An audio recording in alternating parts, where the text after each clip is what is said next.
DHQ اسپتال خوشاب میں اپنے معصوم بچوں کے ساتھ بے سہارا خاتون کی اطلاع پر نوجوان اتحاد کے چیئرمین ملک فیصل اعوان کا فوری ایکشن لیتے ہوئے ضلعی انتظامیہ سے رابطہ۔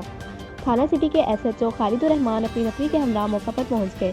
گزشتہ رات موزہ کمال کی رہائشی 3 بچوں کی ماں کو نشے کے عادی شوہر نے گھر سے نکال دیا۔ عورت DHQ اسپتال جورا باد میں اپنے بچوں کے ہمراہ اس شدید سردی میں کھلے آسمان کے نیچے بے آسرا بے مددگار پڑی تھی۔ DHQ اسپتال خوشاب میں اپنے معصوم بچوں کے ساتھ بے سہارا خاتون کی اطلاع پر توقیر محمد نعیم DPO خوشاب کی فوری ہدایت پر SHO سٹی زورا باد اور انچارج پولیس تحفظ مرکز نے فوراً اقدامات اٹھائے۔ ضلعی انتظامیہ کے ساتھ مل کر خاتون اور اس کے بچوں کو شیلٹر ہوم منتقل کر دیا گیا۔